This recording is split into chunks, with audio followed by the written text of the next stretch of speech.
Linda, c'est ton tour. La Bible dit que tu dois te soumettre à ton mari. La soumission, c'est quoi? C'est pas l'esclavage. La soumission, c'est le respect. C'est tout ce que ça veut dire. Ça veut dire, femme, respecte ton mari. Tu sais, tu peux tout donner à un homme. Tu peux tout lui donner. Mais s'il ne sent pas que tu le respectes, il ne peut pas être comblé. Donc, il aime ça. Il faut lui donner ce qu'il aime pour qu'il soit épanoui. Tu as compris? Maintenant, il y a une deuxième chose dont l'homme se nourrit. Ma fille, parfois, ton cœur est couché à côté, son amour est là, et puis il est 2 h du matin, et puis lui-même, il ne maîtrise pas certaines choses. Il se retrouve dans ses conditions normales, c'est pas anormal, normales de température et de pression. Et il va dire, mon amour, quand il dit mon amour à 2 h du matin, comment tu réponds? Oui, mon cœur. Ça peut lui arriver d'être dans les mêmes conditions à 5 h du matin. Comment tu réponds? Oui, mon cœur. 13 h. Mon amour? Oui, mon cœur.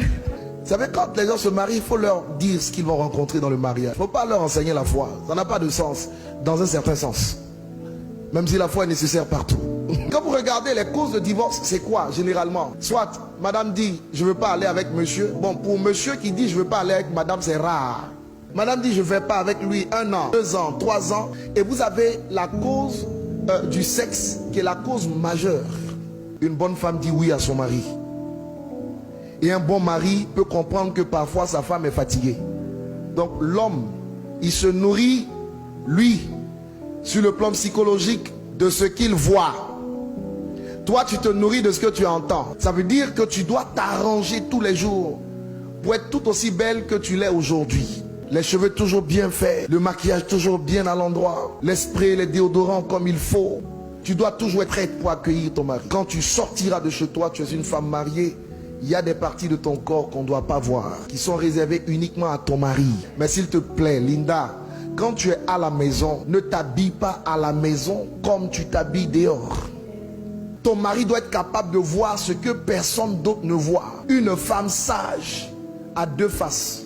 Il y a la face du dehors et la face du dedans. Quand tu es avec ton mari chez toi, ma fille, s'il te plaît, ne va pas me mettre une robe qui part du cou jusqu'au bout des orteils. Arnaud doit voir que Dieu t'a donné de belles jambes. Arnaud doit voir des choses que personne d'autre ne peut voir. Et il doit se réjouir en voyant ces choses. N'oublie pas, il fonctionne par les yeux. Donc tu dois lui en mettre plein la vue.